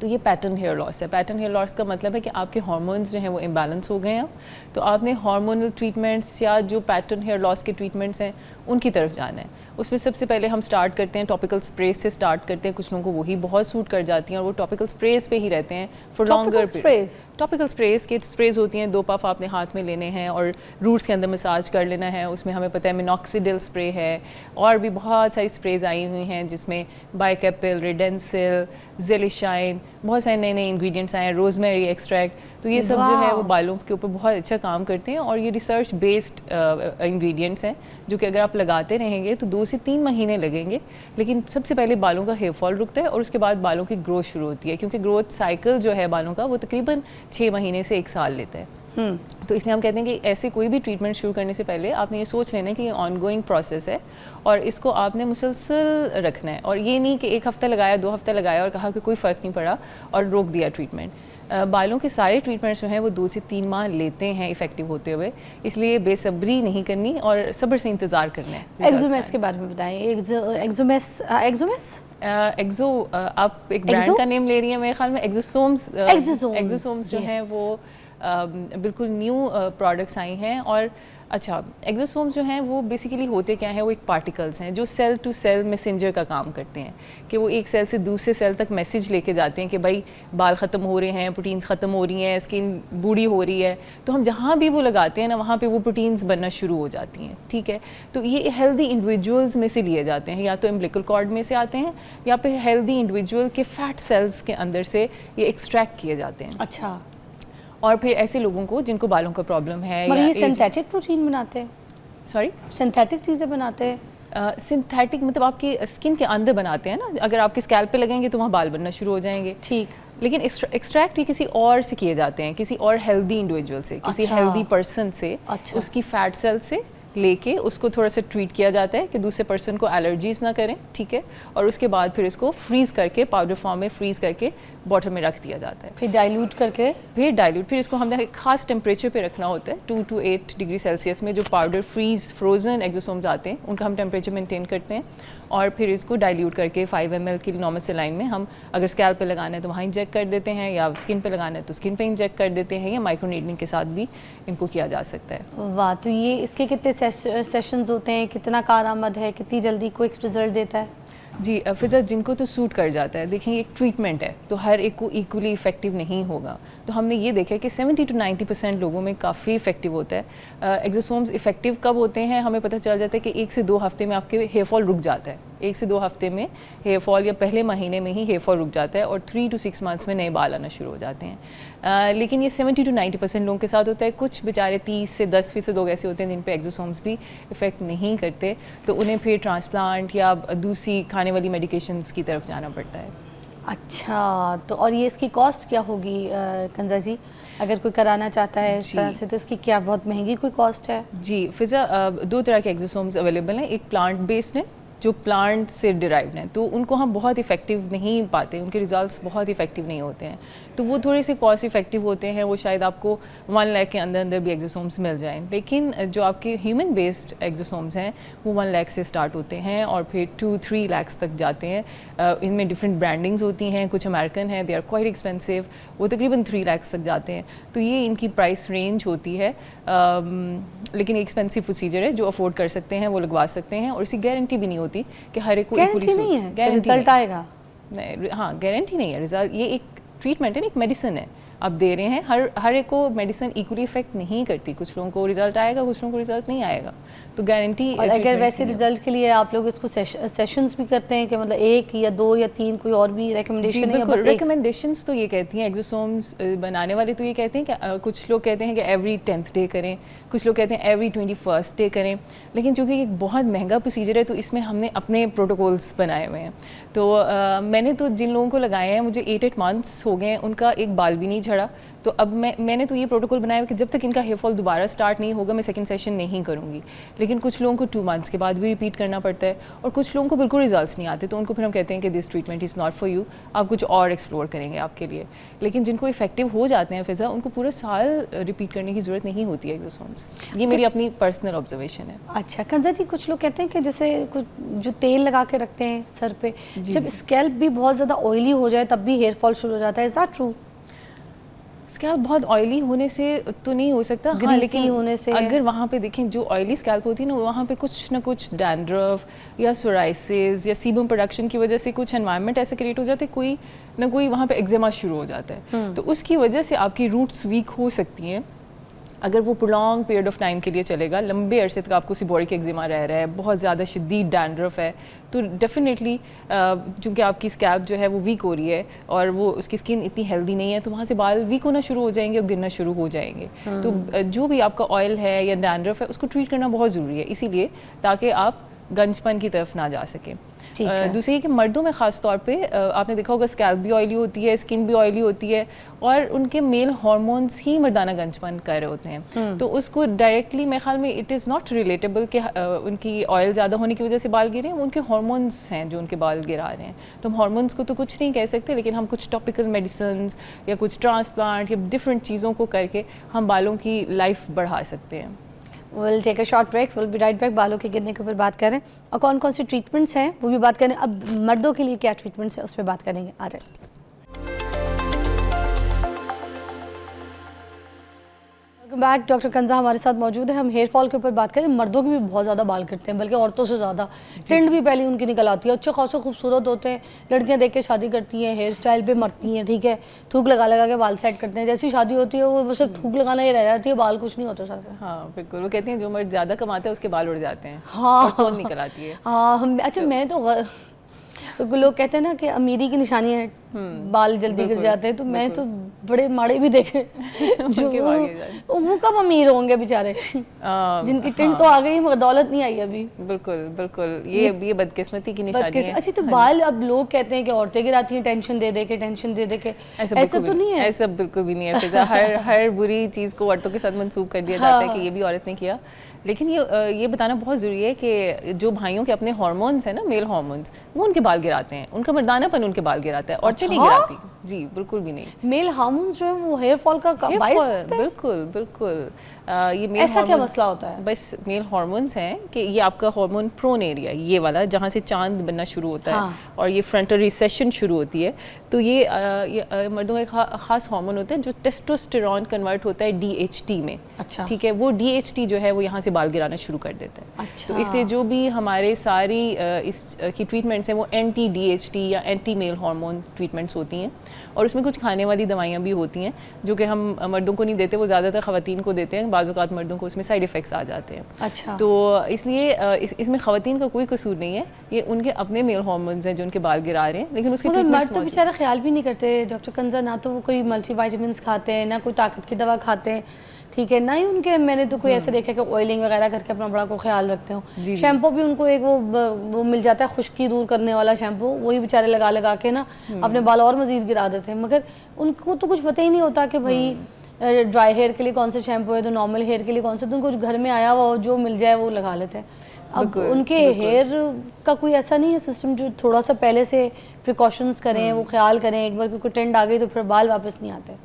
नहीं, जहाँ पे फैज़ा शुरू हो जाता है ना, आपको मर्दों को बड़ी जल्दी पता चल जाता है। वो आते ही कहते हैं कि जनाब अभी बाल गिरे नहीं होते, वो कहते हैं कि बालों में जान नहीं रही, मतलब पहले हेयर स्टाइल बनाते थे, बाल ठीक जहाँ पे सेट करते थे वहाँ सेट रहते थे, अब गिर जाते हैं, ये बाल बिल्कुल हल्के से थिन होना शुरू हो गए। तो ये फर्स्ट सिम्टम होता है कि आपको पैटर्न हेयर लॉस या मर्दाना गंजपन शुरू हो गया। ये वो स्टेज है जहाँ पे हमें लगाने वाली स्प्रेज काम देंगी, ठीक है, कुछ एंटी हेयर फॉल शैम्पूज अगर हम ऐड कर लें तो वो हमें काम देंगे। अच्छा, ये काम करते हैं एंटी हेयर फॉल शैम्पूज जो है मार्केट में जो दस्तयाब होते हैं, वो सही काम करते हैं? सही काम करते हैं। अगर आप फर्स्ट या सेकंड स्टेज में हैं मेल पैटर्न हेयर लॉस में। मुझे लगता था ये सिर्फ साफ करते हैं बालों को, काम नहीं करते। आज आपने नई चीज़ बताई, मतलब हम जाएं तो देख के ये चीज़ें लिया करें। जी, ये मेडिकेटेड लेनी है जिसमें इस स्पेसिफिक इंग्रेडिएंट्स हों, जैसे मैंने अभी आपको इंग्रेडिएंट्स बताए हैं, बाइकेपिल है, एनागन है, रिडेंसिल है, ज़ाइलिशाइन है। ये सारे जिन शैम्पूज़ के अंदर ये इंग्रेडिएंट्स होंगे या जिन स्प्रेस के अंदर ये इंग्रेडिएंट्स होंगे एंड मिनॉक्सिडिल होगा, तो वो आपके हेयर फॉल को रोकेगा अगर आप फर्स्ट और second stage of male pattern hair loss में हैं। इसकी 7 स्टेजेस होती हैं फिज़ा। तो फर्स्ट और सेकंड स्टेज में आपको कुछ खाली जगह नज़र नहीं आती, सिर्फ बालों की थिनिंग शुरू होती है, या अक्सर मर्द कहते हैं कि यहाँ से बाल पीछे जाना शुरू हो गए दोनों साइड से, टेम्पल एरिया से। फिर जो थर्ड और फोर्थ स्टेज है उसमें हल्की हल्की स्किन नज़र आना शुरू हो जाती है। उसमें हम फिर PRP या एक्सोसोम्स या लेज़र थेरेपीज़ उनका सहारा लेते हैं इन एडिशन टू ये टॉपिकल स्प्रेज एंड जो मैंने आपको एंटी हेयर फॉल शैम्पूज़ बताए हैं। लेकिन जहाँ आप 3 और 4 स्टेज को क्रॉस कर लेते हैं और अब पूरा एक मैदान बन जाता है और बहुत हाँ। थोड़े एरिया में बाल रह गए, यानी 6-7 स्टेज पे आप पहुँच गए, तो फिर हेयर ट्रांसप्लांट के बगैर गुजारा नहीं है। हेयर ट्रांसप्लांट के बाद भी आपको अपने मेडिसिन पे रहना पड़ता है, स्प्रेस पे रहना पड़ता है। अच्छा, हेयर ट्रांसप्लांट पे भी आपने बात छेड़ी, तो मुझे बता दें, हमारे एक तो बहुत फेमस एक्टर आपको पता है, उनके साथ भी ये हादसा हुआ था कि हेयर ट्रांसप्लांट उनका शायद गलत हो गया था या ठीक नहीं हुआ था, तो उसकी वजह से उन्होंने तो वीडियो भी शेयर की थी। मैं साजिद हसन साहब की बात कर रही हूँ। अब बड़ी अच्छी बात है अगर किसी के साथ कोई गलत हो जाए, गलत ट्रीटमेंट हो जाए किसी जगह से, या किसी को इन्फॉर्मेशन ना हो या काम सही ना कि खुद से गलती कोई ऐसी हो जाए, तो बंदे को बता देना चाहिए ताकि किसी और की सेहत पे जो है ना कोई बुरा असर ना पड़े। मैं ये कहना चाह रही थी कि क्या हेयर ट्रांसप्लांट टोटल सेफ, कामयाब है आज के दौर में? पहले तो चलो नई नई चीज़ें लोगों को अब आज के दौर में क्या है? जी बिल्कुल फ़िज़ा, ये सेफ़ प्रोसीजर है। अगर सेफ़ हैंड्स में हो तो बिल्कुल सेफ़ प्रोसीजर है। लेकिन देखिए जितना इन्वेजिव प्रोसीजर होता है, अब जैसे अगर आप दवाई लगा रहे हैं तो कोई रिएक्शन इतना नहीं आ सकता, स्प्रेज लगाने से कुछ नहीं हो सकता आपको। लेकिन जैसे ही आप कोई इन्वेजिव प्रोसीजर अपने लिए ऑप्ट करते हैं या ऑपरेशन या सर्जरी ऑप्ट करते हैं, तो वहाँ पर एक कॉन्सेंट फॉर्म आपसे साइन कराया जाता है कि भाई इसकी ये पेचीदगियाँ हो सकती हैं। तो वो आपके हमारी टेक्स्ट बुक में, हमारे लिटरेचर में मेंशन होता है कि वो किसी के साथ भी हो सकती हैं। ऑल्दो उनका रेट बहुत कम होता है, 0.6 to 1%, लेकिन अगर 100 लोगों को आप करेंगे तो कोई एक आध कॉम्प्लिकेट हो सकता है। उसका ये मतलब नहीं है कि वो सर्जन ख़राब है या वो जगह ही ख़राब है। तो ये लिखी हुई पेचीदगियाँ होती हैं जो किसी में कभी भी हो सकती हैं। अच्छा। तो जब भी आप सर्जरी ऑप्ट करते हैं तो आपको बंदा तो डरेगा ना, फिर आम बंदा जब जाएगा तो किसी का एक अगर ऐसा पर्सन केस देखेगा तो उसके बाद फिर बंदा तो डरेगा। फिर सेफ कैसे हुआ ये? सेफ इस तरह से हुआ कि जैसे जैसे सर्जन का एक्सपीरियंस बढ़ता है, कॉम्प्लिकेशन की रेशो कम होती जाती है। जैसे जैसे आपकी आफ्टर केयर, आफ्टर प्रोसीजर जो केयर है वो बहुत अच्छी होगी, कॉम्प्लिकेशन के चांसेस कम हो जाएंगे। देखें आपका ट्रांसप्लांट हुआ है, वो एक रॉ जगह है, वहाँ पे अगर गंदा हाथ भी लग गया, गंदा कपड़ा भी लग गया, वहाँ पे इन्फेक्शन इंट्रोड्यूस हो जाएगा, वो पूरी स्कैल्प में फैल जाएगा। ये नाजुक काम है, ये बहुत नाजुक काम है, इसको आफ्टर केयर भी बहुत चाहिए, आफ्टर केयर भी है, बहुत एक्सपीरियंस हैंड्स भी चाहिए करने वाले के, और बाद का पूरा महीना बहुत इंपॉर्टेंट है कि आपने इन्फेक्शन से कैसे बचा के रखा अपने आप को। तो ये कितने देर का टाइम पीरियड होता है जो आफ्टर केयर का है? आफ्टर केयर का पूरा 2 से 4 हफ्ते का टाइम है, जिसके बहुत ज़्यादा आफ्टर केयर की ज़रूरत होती है। स्पेसिफिक शैम्पूज़, हेड वॉशेस दिए जाते हैं, स्पेसिफिक केयर बताई जाती है, उसके बाद PRP स्टार्ट हो जाते हैं। तो आपने ट्रांसप्लांट के बाद भी बहुत सारी केयर करनी होती है, तभी बाल बचे रहते हैं, नहीं तो वो भी गिर जाते हैं। 5-10 साल में ट्रांसप्लांटेड हेयर भी गिर जाते हैं। अच्छा, अब ये PRP का भी बारे में ज़रा बताइए, एलैबोरेट कर दीजिएगा कि लड़कियां भी बार बार कहती हैं हमने PRP करा लेनी है हेयर फॉल के लिए, तो ये काम करती है हेयर PRP? कुछ लोगों को तो फेस पे भी PRP काम नहीं करती है जी, या शायद सही जगह से नहीं कराते होंगे। नहीं, अच्छा हाँ, ये भी तो हाँ, ये दोनों ही बता दें। PRP तो हमने सुना ना फेस एंड हेयर, तो ये दोनों काम करती है। PRP इज़ वर्किंग गुड जी। फिज़ा, जब मैं स्पेशलाइजेशन करी थी डर्मेटोलॉजी में, तो मेरे रिसर्च का टॉपिक था PRP इन हेयर फॉल। तो मैंने 200-300 लोगों की PRPs की थी, और उसमें हमने देखा था 200-300 लोगों की। जी, उसमें इतना रिक्वायरमेंट होती है, आपका सैम्पल साइज़ होना चाहिए, इतने लोगों की आप करेंगे तो आप रिसर्च में कुछ बता सकते हैं। तो उसमें हम जो मैंने देखा था, हमारी ऑब्जर्वेशन, हमारा जो आर्टिकल फिर छपा, और उसमें ये ऑब्जर्वेशन आई थी कि जितने यंग लोग होते हैं, मतलब 19 20s में जो लोग होंगे उनके PRP बहुत स्ट्रांग होते हैं क्योंकि उनका ब्लड है ना, तो उसमें ग्रोथ फैक्टर्स बहुत ज़्यादा हैं, तो वो जैसे ही लगाएंगे उनको इफेक्टिव होगा। लेकिन जैसे ही 30 के बाद आपके, जैसे आपने बताया कि सारे सिस्टम्स ही डाउन होना शुरू हो जाते हैं, बाल भी, कोलेजन भी, स्किन भी ढलनी शुरू हो जाती है, इसी तरह आपके ब्लड के ग्रोथ फैक्टर्स भी कम होना शुरू हो जाते हैं। तो 35 या 30, 40s में जितने लोगों का PRP किए उनके रिजल्ट्स बहुत कम आए। तो हमने देखा कि यंग एज में PRP बहुत इफेक्टिव है, लेकिन ओल्ड एज में इतना इफेक्टिव नहीं है। अच्छा, ये वाली तो यंग एज में, मतलब after 35 it's not too good, not too good. इसीलिए हमें किसी और पर्सन के एक्सोसोम्स चाहिए होते हैं, क्योंकि आपके अपने ब्लड में इतने ग्रोथ फैक्टर्स नहीं रह गए। अगर इतना इफेक्टिव होता आपका ब्लड तो बाल गिरने ही क्यों देता। तो वो जो हम छोटी छोटी इंजरीज करते हैं उससे भी बाल आना शुरू हो जाते हैं। तो खैर वो एक लंबी बहस है कि PRP से बाल किस तरह से आते हैं, उसमें बड़ी डिटेल में जाना पड़ेगा। लेकिन ये समझ लें कि आप अगर 20 से 30 साल के हैं तो इफ़ेक्टिव है ज़्यादातर लोगों में, लेकिन उसके बाद PRP इतना इफ़ेक्टिव नहीं रहता। डॉक्टर कंजा हमारे साथ ही मौजूद है, हम एक ब्रेक के बाद मिलते हैं।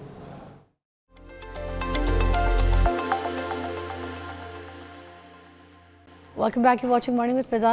डॉक्टर कंजा हमारे साथ मौजूद है। ये जो आपने PRP के बारे में बता दिया, ठीक है, तो ये किस एज में सही है? आपने कहा यंग एज में अगर कराते हैं अच्छा रिजल्ट आता है। ये जो ट्रांसप्लांट की हम बात मर्दों के लिए कर रहे थे, औरतें भी तो कराती हैं ट्रांसप्लांट थोड़ा सा। मैंने देखा कुछ मॉडल्स हैं जिन्होंने अपनी बड़ी हेयर लाइन बनाई है, बड़ी टॉप अच्छी मॉडल्स हैं जिन्होंने अपनी हेयर लाइन बनाई है पाकिस्तान की, पाकिस्तान से बाहर, उनके ऊपर तो बड़ा अच्छा रिजल्ट आया है। तो क्या आम औरत अगर इसको देखती है, क्योंकि अगर उसको भी हेयर लाइन इशू है, उसके भी बाल यहाँ से हेयर फॉल हो रहे हैं कुछ और, तो वो बना सकती है, उसको यूज़ कर सकती है? जी बिल्कुल बिल्कुल, हेयर ट्रांसप्लांट मर्दों और औरतों दोनों के लिए है। और अभी तो हमारी लास्ट एक कॉन्फ्रेंस हुई थी, उस पर मैं गई थी, तो एक नया ट्रांसप्लांट आया, long hair transplant. Long hair मतलब आप पहले तो हमें कहते थे ना पूरी एरिया को हमने क्लीन करना है, वहाँ पे एक बाल भी नहीं होना चाहिए, फिर पीछे से बाल फिर लगाए। अभी लॉन्ग हेयर ट्रांसप्लांट आ गया। ये है कि आपके पूरा लंबा बाल पीछे से लिया जाएगा और उसको जहाँ जहाँ आपको ज़रूरत है वहाँ पे लगा दिया जाएगा, और जैसे ही आप उठेंगे तो आप फुल ऑफ हेयर होंगे, मतलब आपको वेट नहीं करना। ये बिल्कुल ऐसा हो रहा है, और ये लेटेस्ट हेयर ट्रांसप्लांट है। तो ख़वातीन को ख़ास तौर पे इसकी ज़्यादा ज़रूरत है मेरे ख्याल में, बजाय कि आप विग्स लगाते रहो और उससे अपनी स्कैल्प ख़राब करते रहो। तो ये बहुत अच्छा न्यू हेयर। और ये जो लॉन्ग हेयर ट्रांसप्लांट आया है, इसके बारे में मुझे बताइएगा। ये जो आप एक एक करके जो बाल लगाते हैं, ठीक है, ये एक एक बाल बाद में ये सब इसके साथ ये काम करना शुरू कर देते हैं? इसमें से कोई नाकारा बाल भी हो जाता है? कुछ नाकारा देखिए होता है, बिल्कुल कुछ ना कुछ उतर जाते हैं ना। हर ये एक ट्रांसफ़र किया आपने, जैसे एक जगह से पौधा लेके दूसरी जगह लगा दिया। अब सारे पौधे इक्वली नहीं रहते, कुछ फौत हो जाते हैं, कुछ उगाते हैं। तो उस आफ्टर केयर बहुत ज़रूरी होती है उसमें, जितनी अच्छी आफ्टर केयर करेंगे उतने पौधे उगाएंगे। तो इसके कितने कोई कॉस्ट है अभी आजकल के टाइम पे? अगर कोई ट्रांसप्लांट कराता है कितने पैसे लग जाते हैं? तो ये पैच एरिया है, ये मैं नहीं बता सकती फिजा, क्योंकि ये तो प्लास्टिक सर्जन ही बता सकते हैं, ये मेरी फील्ड नहीं है। मगर वैसे ही क्योंकि है तो आपकी ये जानने में सारी एक्सपीरियंस टू एक्सपीरियंस डिफरेंट है। कुछ जगहों पे तो मैंने सुना है कि शायद 60,000 में भी हेयर ट्रांसप्लांट हो रहा है। और कुछ वो सही है? अगर कोई सुनने में जाता है कि 60,000 वाला है तो वो सही होता है? वो फिर जहन में रखे ना कि वो इतने एक्सपीरियंस लोग नहीं होंगे जो इतना सस्ता ट्रांसप्लांट ऑफर कर रहे हैं। तो उसमें कॉम्प्लिकेशन के चांसेस भी होंगे। तो कुछ लोग हैं वो डॉलर्स में चार्ज कर रहे हैं, हमने ये भी सुना है। तो इसलिए ऑब्वियसली जो लोग ज़्यादा चार्ज करते हैं उनकी एक्सपर्टीज ज़्यादा है, वो अच्छी जगह होगी, वहाँ कॉम्प्लिकेशन रेट कम होगा। तो वाइजली चूज़ करें जहाँ भी अच्छा साफ़ सुथरा काम हो रहा है। मैं आपको बताऊँ कंसेप्ट, मैंने एक चीज़ जो पूरी आज तक की हिस्ट्री में कुछ समझा है, सीखा है, वो मैं पता नहीं आपके सामने भी बोल देती हूँ। मैंने जिन लोगों को ऐसे बात करके, किसी से मिलके, किसी के काम को एक्सपीरियंस किया है ना, वो मुझे ज़्यादा अच्छे लगे। मगर किसी को अगर मैं गूगल करके गई हूँ ना, जिसमें गूगल में आया नंबर 1 है, 4 स्टार 5 स्टार, ये स्टार वो स्टार, अपनी तरफ से वो होटल्स वाले 7 stars, they are 0, they are nowhere, उनका कोई रिजल्ट अच्छा नहीं है। कक की चमकाई हुई दुकान है। मुझे लगता है ये सारी गूगल के पैसों की दुकान से चमका के अपने स्टार्स बनाए हुए, इनका कोई काम नहीं है किसी भी तरीके से। मैं बताऊं सबसे ज्यादा लोगों को मुझे लगता है उल्लू और बेवकूफ़ बनाया जाता है। ये जो गूगल सर्च कर लें और जाके कोई आप डॉक्टर के पास बैठते हैं ना, आपको पता है सबसे पहले कहा जाता है आपको मेरा नहीं पता, गूगल सर्च करें, मैं गूगल पे नंबर 1 हूँ। ये लोग जो बात करते हैं ना, मुझे ये कंफर्म हो गया कि यही लोग जो है ना तमाशेबाज हैं। गूगल पे देख के कभी मत जाइएगा। ये मेरे पास ही बहुत सारे पेशेंट्स आते हैं ना, तो दे वर लाइक कि हम गए फलां जगह पे, उनके इतने लाख फॉलोअर्स थे और फिर ये हो गया हमारे साथ। तो आई वाज लाइक कि बी केयरफुल, क्योंकि फॉलोअर्स कभी खरीदे भी होते हैं, कभी कुछ भी होता है, तो बी केयरफुल। मतलब मेरे हाल में आपको पता है एक और जगह बड़ा, मेरी फ्रेंड है बड़ा, उसके साथ हैंड हुआ तो कहती है कि सारे सेलिब्रिटीज उधर जा रहे हैं वैसे, तो मुझे उसके बारे में नहीं पता। मैंने कहा तुम जाओ, तुम देखो, अगर अच्छे होंगे तो मैं जाऊंगी।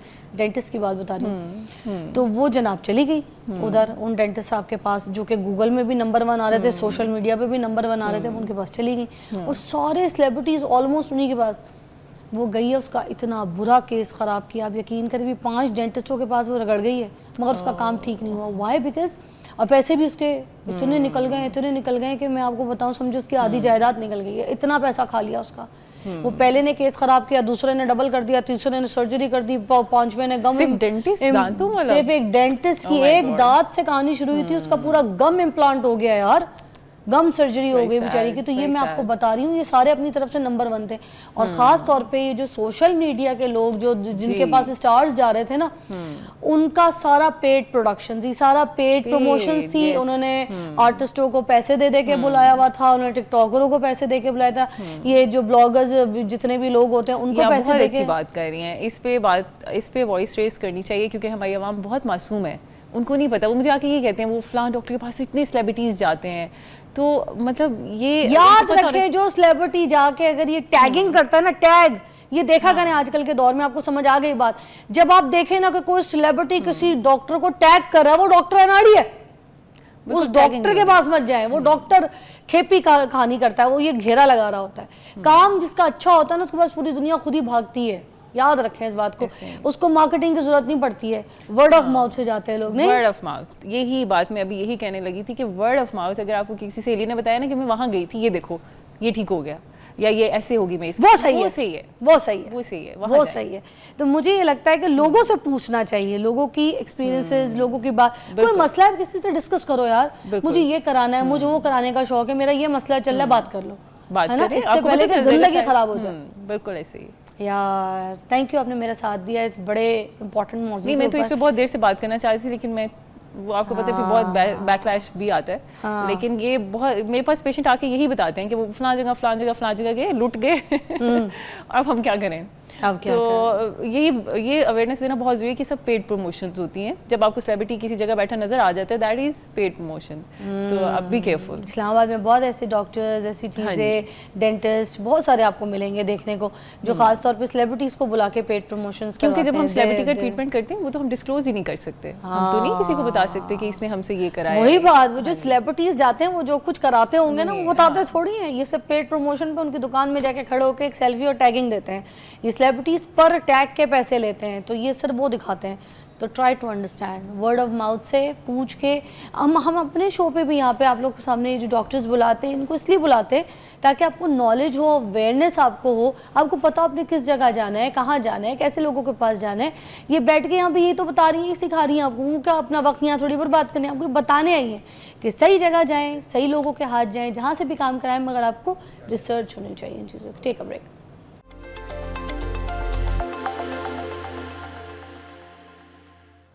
माय गॉड, वाकई। और देखें, ये बात तो बहुत बड़ी ज़रूरी थी जो हमने ब्रेक से पहले कर ली, मगर अब फिर बालों की तरफ आते, अपने मौजू की तरफ आते हैं। ये जो बाल दो मुँहे हो जाते हैं ना, जो बिल्कुल नीचे से ड्राई हो जाते हैं, एक तो वजह ये भी है कि स्ट्रेटनर बहुत करते हैं, कर्ल, आयरन और ब्लो ड्राई वगैरह, ब्रशेस वगैरह लगा के भी बहुत ज़्यादा बालों को, तो फिर एंड थोड़े ख़राब हो जाते हैं। मगर उसके अलावा भी कुछ लड़कियाँ जिनकी गुत है, घर में आम लड़कियाँ हैं, वो नहीं इतने ब्लो ड्राई स्ट्रेटनर यूज़ करती, तो उनके लिए क्या कोई ऐसी टिप है जो कि आपको लगता है कि दो मुँहे बाल जो हैं वो ठीक हो सकते हैं? दो मुँहे बाल, हमेशा बाल जब वीक हो जाते हैं ना, एक ख़ास लेंथ के बाद अगर बाल वीक होना शुरू हो गया है, देखिए स्कैल्प की रूट से आनी है सारी न्यूट्रिशन, सारी खुराक पहुंचनी है ना एंड तक।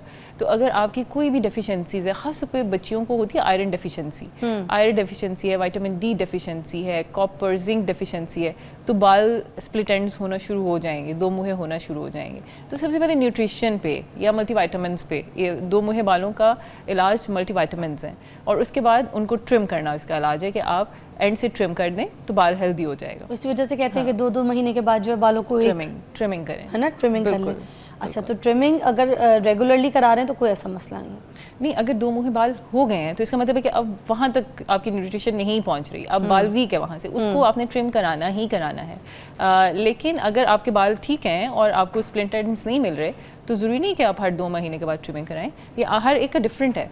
अच्छा, ये क्यों होता है कि जब शैम्पू करते हैं तो बाल धुल तो जाते हैं मगर बाल में मॉइस्चर, सॉफ्टनेस, एक ग्लॉस, ये सब कुछ नहीं आता, सिर्फ बाल धुलता है, साफ़ हो जाता है, और जब अगर हम उसको कंडीशनर के बगैर बालों को ब्लो ड्राई करें या सुखाएं या कोम करें तो नहीं होती, कंघा फंस जाता है। मगर वही अगर हम हल्का सा कंडीशनर लगा लें, बल्कि थोड़ा सा भले एंड्स में लगा लें और उसके बाद उसको शावर कर लें या कोई हेड मास्क यूज़ कर लें, कुछ कर लें, तो उसके बाद बाल ऐसे एक एक अलग हवाओं में जुल्फे उड़ रही होती हैं। तो is that very important to use conditioner और is it safe to use conditioner? Yes, it is safe, लेकिन सबसे ज़रूरी बात यह है कि शैम्पू सिर्फ स्कैल्प के लिए होता है, नॉट फॉर हेयर। ये लंबे बालों के लिए शैम्पू नहीं होता। अच्छा? शैम्पू आपकी स्कैल्प को क्लियर करने के लिए होता है। आपके बालों पे सिर्फ कंडीशनर लगाना है, या अगर कंडीशनर अवेलेबल नहीं है तो आप सिंपल कोई ऑयल भी यूज़ कर सकते हो। ऑयल इज़ अ कंडीशनर, ठीक है? अच्छा, तो ये स्कैल्प में नहीं, आप बालों में कह रही हैं? बालों में, यस। जो ऑयल है उसका बेसिक काम कंडीशनर ही है। अगर आप मसाजेस कर रहे हैं बालों में तो वो मसाज तक थोड़ी सी हेल्प करेगा कि सर्कुलेशन बढ़ी, लेकिन स्कैल्प के ऊपर ऑयल लगाने का कोई ख़ास फ़ायदा नहीं है, ठीक है? मसाजेस करेंगे तो उसका थोड़ा फ़ायदा है कि फ्रिक्शन कम हो जाती है, ब्लड सर्कुलेशन की वजह से, ब्लड सर्कुलेशन तक वो फ़ायदा है बस। लेकिन स्कैल्प में ज़्यादा से ज़्यादा ओवरनाइट ऑयल को रखना वो आपकी डैंड्रफ बढ़ाएगा और ज़्यादा खुश्की क्रिएट करेगा, तो ओवरनाइट बिल्कुल भी आपने नहीं रखना। और बालों की ड्राइनेस के लिए ऑयल्स यूज़ करें। ऑयल्स बहुत अच्छे नेचुरल कंडीशनर्स हैं। अगर आप ऑयल लगा के बाल वॉश करेंगे तो आप देखेंगे कि आपको उस तरह की ड्राइनेस के मसले नहीं फेस करने पड़ेंगे। दूसरे, शैम्पू को ज़्यादा ज़्यादा स्कैल्प पे यूज़ करें, बालों के ऊपर इतना यूज़ ना करें क्योंकि उसमें सल्फेट होता है और बहुत सारे केमिकल्स होते हैं, तो बालों के क्यूटिकल्स डैमेज हो जाते हैं। तो बालों की शैफ्ट के ऊपर शैम्पू यूज़ नहीं इतना होता, कंडीशनर या ऑयल्स यूज़ होते हैं। अच्छा, और ये अमोनिया फ्री और सल्फेट फ्री, ये जिस तरह के प्रोडक्ट्स आपको सुनने को मिलते हैं डाइज में या शैम्पूज़ में, इसके बारे में भी बता दें। क्या हमने कोई भी शैम्पू लेना है वो सल्फेट फ्री ही इम्पॉर्टेंट है, और या फिर हम यूज़ कर सकते हैं? देखिए, सल्फेट फ्री शैम्पूज़ ढूंढना मार्केट में बहुत मुश्किल है, बहुत कम अवेलेबल होते हैं सल्फेट फ्री, और अगर कुछ होते भी इंपोर्टेड वंस तो दे आर वेरी एक्सपेंसिव, बहुत मुश्किल से आपको मिलते हैं और जेब पे बहुत भारी पड़ते हैं। तो आप कोशिश ये करें कि शैम्पू को हर रोज़ ना करें, ठीक है? मतलब हफ्ते में हम कहते हैं मैक्सिमम भी 3 दफ़ा शैम्पू होना चाहिए स्कैल्प। ये भी हेयर फॉल का एक बाइस बन सकता है? हेयर फॉल का बाइस बनेगा ना, केमिकल्स हैं वो किसी न किसी लेवल पे जाके no matter damage sulphate free करें। बिल्कुल, उसमें वो तो एक नई टर्म आ गई ना, सल्फेट फ्री आ गया। हाँ। लेकिन बाकी और बहुत सारे केमिकल्स हैं जो 10 साल बाद हमें पता चलेंगे भाई ये भी ठीक नहीं थे। अच्छा, तो इसलिए जितना भी आप बालों को शैम्पू फ्री रख सकते हैं, जितना अपना ड्यूरेशन उतना रखें। हफ्ते में 3 दफ़ा से ज़्यादा शैम्पू इस्तेमाल ना करें। केमिकल्स बहुत ज़्यादा लगाना, कहीं ना कहीं हर चीज़ एब्जॉर्ब होती है, आपकी स्किन बिल्कुल एक स्पॉन्ज की तरह, जो भी आप लगाते हैं वो एब्जॉर्ब होता है। तो ना सिर्फ आपके बाल, आपके इंटरनल सिस्टम्स भी आपको नहीं पता। अभी हम कुछ रिसर्चेस पढ़ रहे थे तो वहाँ से पता चला कि जो हम कॉस्मेटिक्स यूज़ कर रहे हैं और जो बालों पर जो भी कॉस्मेटिक्स लग रही हैं वो एब्जॉर्ब होती हैं आपकी स्किन में, और वहाँ से वो कैंसर जनरेट करती हैं, क्योंकि सारे केमिकल्स हैं ना किस लेवल पे जाके आपकी जीन्स चेंज कर देते हैं, आपके मेटाबॉलिज्म चेंज कर देते हैं। तो इस पे अभी बहुत सारी रिसर्च हो रही है, और मुझे लगता है आने वाले वक्तों में तो शायद केमिकल्स को बिल्कुल बंद ही कर दिया जाएगा। जिस तरह की हम रिसर्च आने वाली पढ़ रहे हैं कि कुछ लोगों का, अभी मैं देख रही थी कि उन्होंने बंद किए कि आपने ये प्रोडक्ट्स नहीं लगानी। कुछ लोगों के कैंसर के पेशेंट्स थे और उन्होंने कहा जी आपने कॉस्मेटिक्स बंद कर दें, शैम्पूज़ बंद कर दें और कंडीशनर्स बंद कर दें। तो उन्होंने देखा कि उनके फिर कुछ 1 महीने के बाद दोबारा से सैंपल्स दिए गए और उसमें से देखा गया कि इनके कैंसर सेल्स हैं अभी, लेकिन पहले से कम हो गए हैं। मतलब कुछ 5-10% हल्की सी कमी थी, लेकिन एक बहुत बड़ी बात है। अगर इस पर मज़ीद रिसर्च होगी तो शायद हमें पता चल जाएगा कि ये जो सारे प्रॉब्लम्स, अभी नई बीमारियां और नई चीज़ें आ रही हैं, ये हमारी लाइफस्टाइल तो नहीं है, जो बहुत सारे केमिकल्स हमारे एंटर हो चुके हैं। हर चीज़ में केमिकल्स, हर चीज़ हम लगा रहे हैं, स्किन के ऊपर इतने प्रोडक्ट्स लग रहे हैं, तो कहीं ना कहीं जाके वो आपको ज़रूर डैमेज कर रहे हैं। तो इसको कम से कम इस्तेमाल करें।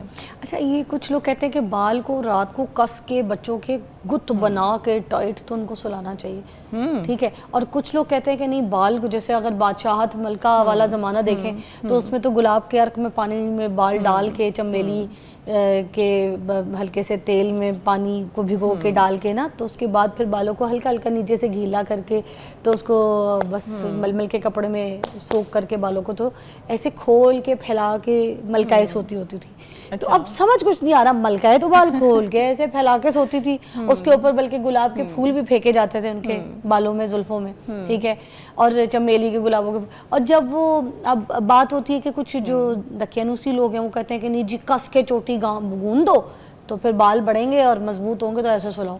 क्या सही है भाई, हमें तो समझ ही कुछ नहीं आ रहा। मुझे लगता है बिल्कुल नॉर्मल रखना सही है। एक तो बहुत कसना, ये तो बिल्कुल ही आप क्या उसको सारी रात क्या ख्वाब आते रहेंगे इतने कसी हुई स्किन के साथ, वो तो बेचारी नाइटमेयर्स या खौफनाक ख्वाब ही देखती है। 2 मिनट हमारा ऐसे कोई जूड़ा बन जाए तो हम इरिटेट से रहते हैं, घर कब जाएंगे जूड़ा पे निकाले, ऐसे ही है ना। हाँ बिल्कुल भी नहीं, मेरा ख्याल है कि ये दोनों ही बहुत एक्सट्रीम्स हैं।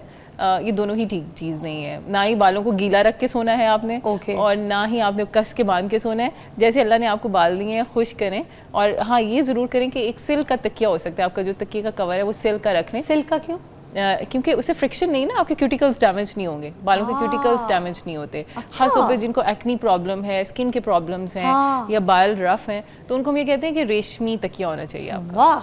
तो ये एक चीज़ आप कर सकते हैं, बालों को गीला भी ना करें और कस के बांधे भी नहीं, रेशमी तकिए का गिलाफ चढ़ा के फिर उसको। बिल्कुल। Thank you so much doctor Kanza, बढ़िया आपने हेल्प किया आज हमें, बहुत हेयर फॉल के हवाले से नई टेक्निक्स भी बताई हैं और कुछ नुस्खे भी बता दिए, कुछ टिप्स भी बताइए। ट्राई देम आउट, अपने बालों का बहुत ख्याल रखिए। हम आपसे मिलते हैं